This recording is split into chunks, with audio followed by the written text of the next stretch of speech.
আমাদের নবীকে আল্লাহ বলতেছে, হাবিব আপনি তাদের অন্তর্ভুক্ত হয়েন না যারা শিরিক করে। আমাদের নবীকে আল্লাহ বলতেছে, হাবিব আমারে ছাড়া যদি আপনি কাউকে উপকার ক্ষতি করার জন্য আপনি ডাকেন, তাহলে কিন্তু আপনি তাদের অন্তর্ভুক্ত হবেন যারা জালেম। কারে বলতেছে? নবীরে। আসলে এগুলা আল্লাহ নবীরে বইলা আমাদেরকে বলতেছে। আমাদের কাদেরকে বলতেছে? আমাদেরকে বলতেছে যে সাবধান, এগুলা করবা না। আল্লাহ আমাদেরকে শিরিক থেকে হেফাজত করেন। এইগুলো 11 পারার 19-20 নম্বর পৃষ্ঠা, সূরা ইউনূসের 104 থেকে 108 নম্বর আয়াত। এবার চলেন আমরা সূরা ইউসুফে চলে যাই, 37 থেকে 40 নম্বর আয়াত। ইউসুফ নবীর বক্তব্য আল্লাহ 12 পারার 18 পৃষ্ঠার শেষ 19 পৃষ্ঠার শুরুতে আল্লাহ আলোচনা করছেন। আল্লাহ তাআলা বলেন, ইন্নী তারাকতু মিল্লাতা কওমিন লা ইউমিনুনা বিল্লাহি ওয়া হুম বিল আখিরাতি হুম কাফিরুন। আমি পরিত্যাগ করলাম মিল্লাতা কওমিন, ওই সম্প্রদায়ের ধর্ম, লা ইউমিনুনা বিল্লাহ, যারা আল্লাহকে বিশ্বাস করে না, ওয়া হুম বিল আখিরাতি হুম কাফিরুন, যারা আখিরাতকে অস্বীকার করে, তাদের ধর্ম আমি প্রত্যাখ্যান করলাম। এটা আমারও বক্তব্য, এটা আপনাদেরও বক্তব্য যে আমরা ওই ধর্ম প্রত্যাখ্যান করলাম যেই ধর্ম আল্লাহ বিশ্বাস করে না, যেই ধর্ম আখিরাত বিশ্বাস করে না, ওই সম্প্রদায়ের ধর্ম আমরা প্রত্যাখ্যান করি। কারণ আমাদের বিশ্বাস আল্লাহ আছে, আখিরাত আছে। আমাদের বিশ্বাস কি আছে? এটা আবার 19 নম্বর পৃষ্ঠার শুরুতেই বলতেছে, ওয়াত্তাবাতু মিল্লাতা আবাই ইব্রাহিম ওয়া ইসহাক ওয়া ইয়াকুব। ইউসুফ নবী বলতেছে, আমি আমার বাপদাদা ইব্রাহিম, ইসহাক, ইয়াকুবের অনুসরণ করি, তাদের ধর্মের অনুসরণ করি, কারণ তাদের ধর্ম তাওহীদের ধর্ম। এজন্য একটা কথা মনে রাখবেন, বলেন দ্বীনে তাওহীদ সকল যুগের, বলেন সত্য দিন। আবার দ্বীনে তাওহীদ সকল যুগের সত্য দিন।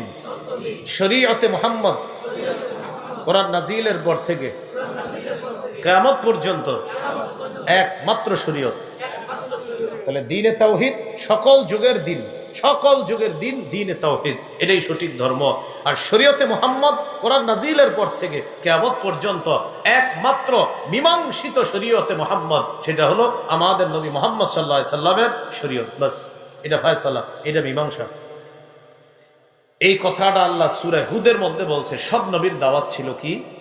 ক্বালা ইয়া কওমি ইবুদুল্লাহা মা লাকুম মিন ইলাহিন গায়রু, হে আমার সম্প্রদায় তোমরা আল্লাহর ইবাদত করো, তিনি ছাড়া তোমাদের কোনো ইলাহ নাই।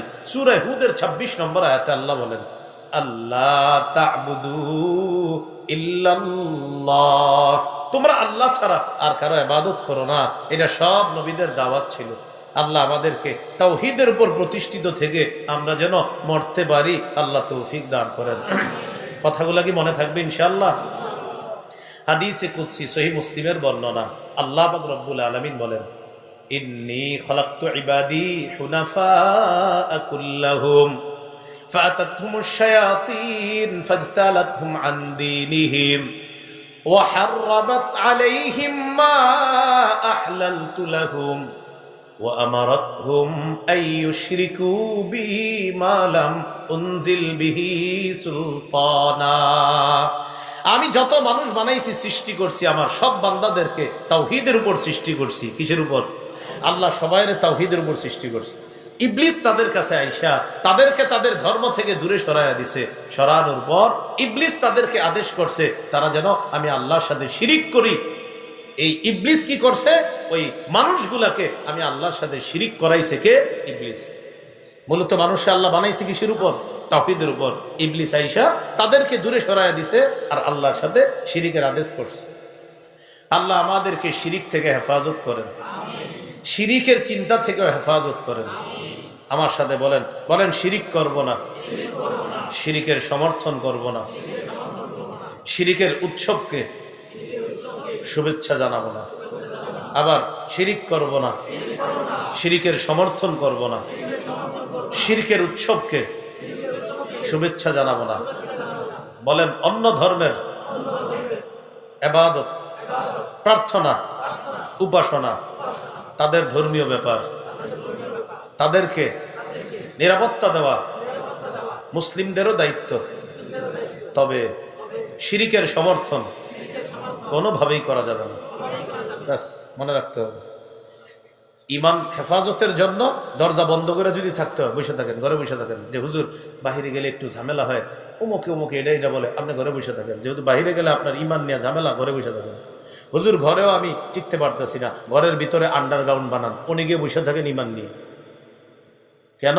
আমার সাথে বলেন, বলেন উদারতা ভালো, বলেন সবাই বলেন উদারতা ভালো। তবে উদারতার নামে আদর্শ বিসর্জন দেওয়া যাবে না। আবার উদারতা ভালো, উদারতার নামে আদর্শ বিসর্জন দেওয়া যাবে না।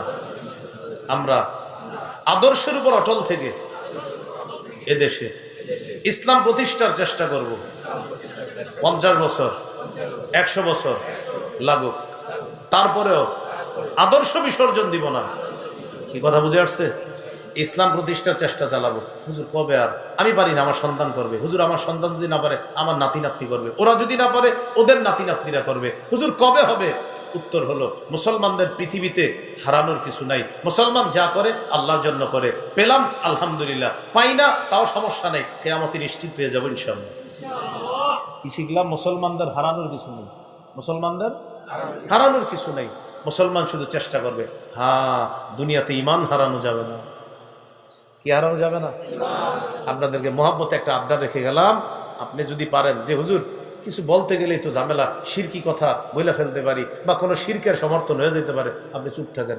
হুজুর চুপ থাকলে অনেকে ঝামেলা করতে পারে, আপনি এড়ায়া চলেন, ওদের থেকে পালায়া চলেন, কোথাও চলে যান আপনি, যেন আপনি শিরকের পক্ষে কোনো কথা বলতে না হয়, প্রয়োজনে আপনি পালায়া থাকেন।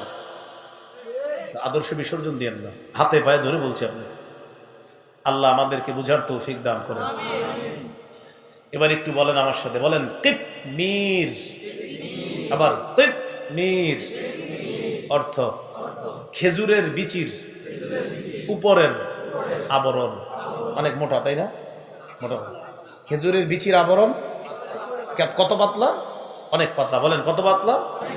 এবার বলেন কিতমির অর্থ কি বলেন তো আপনারা?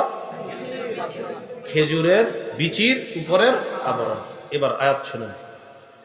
22 নম্বর পারা 15 নম্বর পৃষ্ঠা। 22 পারা 15 নম্বর পৃষ্ঠা, সূরা ফাতিরের 13-14 নম্বর আয়াতে আল্লাহ বলেন, যালিকুমুল্লাহু রাব্বুকুম, তিনি আল্লাহ তোমাদের রব।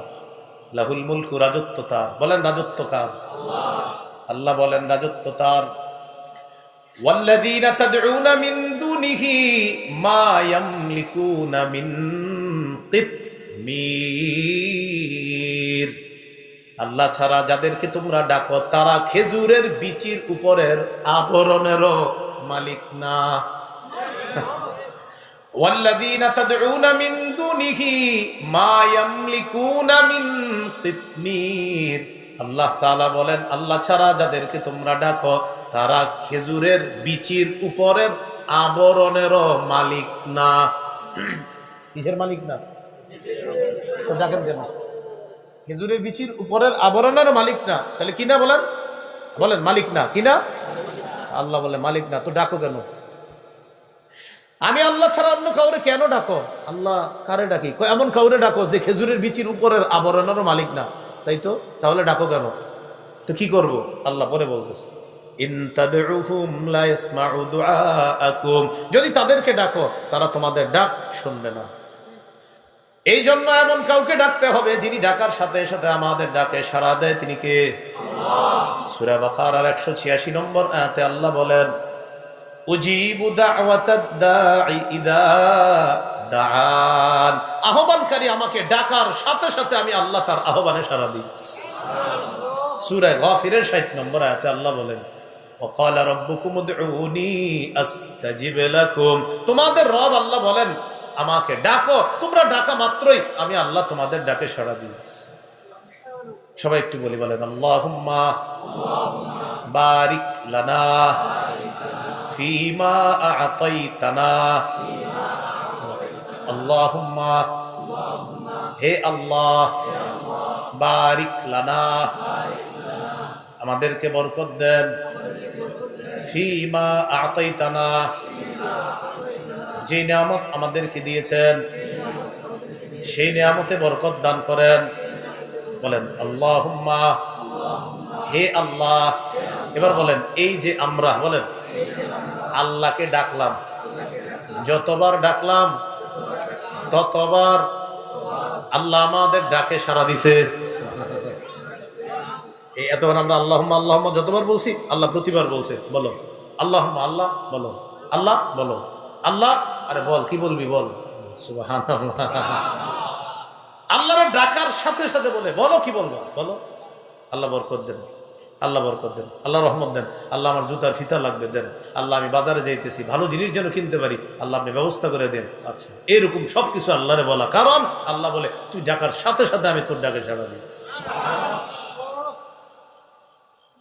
তাহলে কি শিখলাম? এমন কাউকে ডাকা যাবে না যেই ব্যক্তি যেই কিছু খেজুরের বিচির উপরের আবরণের মালিক না ডাকতে হবে এমন সত্তাকে, যিনি আসমান জমিনের মালিক। তিনি কে? আল্লাহ আমাদেরকে কথাগুলো মনে রাখার তৌফিক দান করেন। সূরা লুকমানের 13 নম্বর আয়াতে আল্লাহ বলেন, وَإِذْ قَالَ لُقْمَانُ لِابْنِهِ وَهُوَ يَعِظُهُ يَا بُنَيَّ لَا تُشْرِكْ بِاللَّهِ إِنَّ الشِّرْكَ لَظُلْمٌ عَظِيمٌ। লোকমান হাকিম তার সন্তানকে ওয়াজ করতে গিয়ে বললেন, হে প্রিয় সন্তান, তুমি আল্লাহর সাথে শিরিক করো না, শিরিক মহাজুলুম, শিরিক মহাজুলুম, তুমি আল্লাহর সাথে শিরিক করো না। সূরা মাঈদার ৭২ নম্বর আয়াতে আল্লাহ বলেন, ইন্নাহু মাইয়ুশরিক বিল্লাহ ফাকাদ হারামাল্লাহু আলাইহিল জান্নাহ ওয়া মাওয়াহুন নার। যে ব্যক্তি আল্লাহর সাথে শিরিক করে তার জন্য আল্লাহ জান্নাত হারাম করে দেয়, তার ঠিকানা জাহান্নাম। যে ব্যক্তি আল্লাহর সাথে শিরিক করে তার ঠিকানা জাহান্নাম, আল্লাহ তার জন্য জান্নাত হারাম করে দেয়। সূরা জুমারের 65 নম্বর আয়াতে আল্লাহ বলেন, ওয়ালাকাদ উহিয়া ইলাইকা ওয়া ইলাল লাযিনা মিন ক্বাবলিক। নবী আপনার প্রতি আর আপনার পূর্ববর্তী সব নবীদের প্রতি এই ওহী প্রেরণ করা হয়েছে, লা ইন আশরাকতা লা ইয়াহবাতান্না আমালুকা। যদি আপনি শিরিক করেন আপনার সমস্ত আমল বরবাদ হয়ে যাবে। কাকা সারা বছর আল্লাহরে সেজদা দিলেন, হঠাৎ মানুষের সাথে গ্রুপ বাইদা বাস দিয়া বিলা কোথায় জানি গেলেন, বাসে ভইরা এক জায়গায় গিয়া আস্তে চুপি চুপি আরেক জায়গায় একটা সেজদা দিছেন, সব শেষ। জিজ্ঞাসা করলে বলে ওইটা তাজিমি সেজদা, এটা আবেগী সেজদা। কে শিখাইছে আপনারে? ওখানে আমারে শিখাই দিছে। কি সেজদা? তাজিমি। বলেন কি সেজদা? তাজিমি সেজদা, মানে আল্লাহ ছাড়া অন্য জায়গায় সেজদা দেয়। নাউজুবিল্লাহ পড়েন, সবাই বলেন নাউজুবিল্লাহ। আমরা কি আল্লাহর ওলির বিরুদ্ধে? না। আল্লাহর ওলির কবরের বিরুদ্ধে? আল্লাহর ওলির কবর জিয়ারতের বিরুদ্ধে? আল্লাহর ওলির কবরকে কেন্দ্র করে যদি শিরিক করে, এটার বিরুদ্ধে আগে ছিলাম, এখনো আছি, ভবিষ্যতেও থাকবো। তাহলে আমরা কি ওলির বিরুদ্ধে না শিরিকের? আমরা কি জিয়ারতের বিরুদ্ধে না শিরিকের? এই জন্য রাস্তাঘাটে অনেকে স্লোগান দেয়, আল্লাহর ওলির দুশ্মনেরা হুঁশিয়ার সাবধান। স্লোগান দাতাদেরকে দেখবেন গায়ে লাল জামা, চুলগুলা জটলা জটলা, এরা রাস্তায় স্লোগান দেয় আল্লাহর ওলির দুশ্মনেরা হুঁশিয়ার সাবধান। কানে কানে গিয়ে বলবেন, প্রিয় গাঞ্জুট্টি, ওলামায়ে কেরামের কেউ আল্লাহর ওলির দুশ্মন না, কবরের দুশ্মন না। তোমরা যে কবরের সামনে বৈশা গাঞ্জার আসর বসাও, এটার দুশ্মন আলেমরা। এই জন্য আমরা শিরিকের বিরুদ্ধে, আমরা গাঁজার বিরুদ্ধে। আমরা আল্লাহর ওলির কবরকে কেন্দ্র করে কেউ যদি শিরিক করে, কেউ যদি গাঁজার আসর বসায়, সেটার বিরুদ্ধে আমরা আগে ছিলাম, এখনো আছি, সদা সর্বদা আমরা এই অবস্থানে থাকবো ইনশাআল্লাহ। মনে রাখবেন, দুনিয়াতে মূর্তি পূজা শুরু হয়েছে কেমনে? ঘটনাটা একটু মন দিয়ে শোনেন। কি পূজা শুরু হয়েছে কেমনে? মূর্তি পূজা। সহিহ বুখারীর বর্ণনা 4920 নম্বর হাদিস। এই হাদিস থেকে আমরা এখন জানবো মূর্তি পূজা শুরু হইল কেমনে। ইতিহাসটা মনে থাকলে আপনি আপনার অন্য ধর্মের বন্ধুদেরকেও দাওয়াত দিতে পারবেন যে দুনিয়াতে কিন্তু এইভাবে মূর্তি পূজা শুরু হয়েছে। আব্দুল্লাহ ইবনে আব্বাস রাদিয়াল্লাহু তাআলা আনহুমার বর্ণনা। 29 পারা খুলবেন, 12 নম্বর পৃষ্ঠা। হাফিজি কোরআন মাজিদ অনুযায়ী সূরা নূহের মধ্যে আল্লাহ তাআলা আলোচনা করছে। 29 পারা 12 নম্বর পৃষ্ঠা। শুরুতেই দেখবেন আছে, লা তাযারুন্না আলিহাতাকুম ওয়ালা তাযারুন্না ওয়াদ্দাও ওয়ালা সুওয়া ওয়ালা ইয়াগুসা ওয়া ইয়াউকা ওয়া নাসরা। এই 5টা মূর্তির নাম আছে। একটা মূর্তির নাম ওয়াদ্দুন, একটার নাম সুওয়াউন, আরেকটার নাম ইয়াগুস, আরেকটার নাম ইয়াউক, আরেকটার নাম নাসরুন। এই 5 মূর্তি। আল্লাহ কোরআন এই পাঁচটাকে মূর্তি হিসাবে আলোচনা করলেও মূলত এই পাঁচটা মূর্তির নাম ছিল না, এই পাঁচটা ছিল পাঁচজন আল্লাহর ওলির নাম। বলেন তো কোরআনে যে পাঁচটি নাম আমরা মূর্তি হিসাবে পাইলাম, এই পাঁচটা কি আসলে মূর্তির নাম ছিল না আল্লাহর ওলিদের নাম ছিল? বুখারীতে আছে আসমাউ রিজালিন সালিহিনা, এই পাঁচটি ছিল পাঁচজন আল্লাহর ওলির নাম। ঘটনা কি ঘটলো? এই পাঁচ আল্লাহর ওলি মারা গেছে। মারা যাওয়ার পর তাদের অনুসারী যারা আছে মন খারাপ, ইবলিস তাদের কাছে আসছে মানুষের রূপ ধারণ করে। আসার পর ইবলিস তাদেরকে বলল, কি ব্যাপার, মন খারাপ কেন? তারা বলল, আমরা যে আল্লাহর ওলিদেরকে দেখলে ইবাদতে মজা পাইতাম, তারা এখন দুনিয়াতে আর নাই, এই জন্য আর আগের মতো ইবাদতে মজা পাই না। এটা সহজ বিষয়। যারা আপনারা প্রতিদিন মসজিদে 5 ওয়াক্ত নামাজ পড়েন, তারা যদি মসজিদ ছাড়া অন্য কোথাও নামাজ পড়েন, আপনার মনে হবে নামাজ পড়েন নাই। মসজিদের মজাটা বাহিরে পাওয়া যায় না। ইবলিস মানুষের রূপ ধারণ করছে, বড় আল্লাহর ওলির মতো সাইজা তাদেরকে বলল, তোমাদের ব্যথাটা আমি বুঝতেছি। আচ্ছা, আমি যদি একটা কাজ করি, পাঁচ আল্লাহর ওলির যদি 5টা আকৃতি তোমাদের সামনে আনি, তাহলে তোমরা ইবাদতে মজা পাইবানি। এটা কেমনি সম্ভব? আল্লাহর ওলি 5 জন তো মারা গেছে। আমি যদি 5 জনের আকৃতিটা আনতে পারি তোমাদের সামনে, যে এই 5 জন দেখতে এমন ছিল, এরকম 5টা জিনিস তোমাদের সামনে নিয়ে আসলাম, তখন ইবলিস 5 জন আল্লাহর ওলির 5টা প্রতিমূর্তি তৈরি করলো। এই পৃথিবীতে সর্বপ্রথম মূর্তি তৈরি করা হলো। 5টা প্রতিমূর্তি তৈরি করার পর ইবলিস এবার তাদের কাছে এসে বলল, দেখো তো এটা কার মতো? তো দেখে একজন অদ্দুর নামক আল্লাহর ওলির মতো দেখা যায় পুরো। ইবলিস বলল, এটা এক কাজ করবা, অদ্দুর নামক আল্লাহর ওলি যেখানে বসতো সেখানে এই মূর্তিটা রেখে দিল। এইভাবে প্রত্যেক আল্লাহর ওলি যেখানে বসতো, ইবলিস বলে দিল, আনিসিবু ইলা মাজালিসিহিমুল্লাতী কানু ইয়াজলিসুনা আলাইহা আনসাবা, আল্লাহর ওলিরা যেখানে যেখানে বসতো সেখানে সেখানে মূর্তিগুলো স্থাপন করে দাও। যেই কথা সেই কাজ, মূর্তি স্থাপন করে দিল। মূর্তি স্থাপন করার পর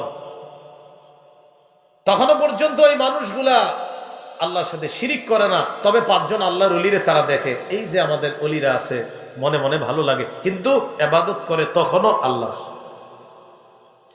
হাত্তা ইদা হালাকা উলাইকা ওয়া তানাসসাখাল ইলমু উবিদাত, যখন এই জেনারেশন বিদায় নিল, পরবর্তী জেনারেশন যখন আসলো, আর সঠিক বিদ্যার বিলুপ্তি ঘটলো, যখন এলেমের বিলুপ্তি ঘটলো, তখন কি হলো? ইবলিস আবার পরবর্তী জাতির কাছে আইসা বলতেছে, তোমাদের বাপ দাদাদেরকে দেখেছি এই 5 আল্লাহর ওলির সামনে সেজদা দিতে, তোমরাও সেজদা দাও, ভালো লাগবে।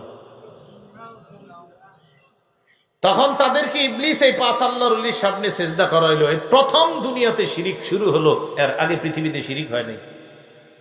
কথা কি মনে থাকবে? কিন্তু আপনারা শিখলেন কি, সেটা হলো আমার মূল বিষয়।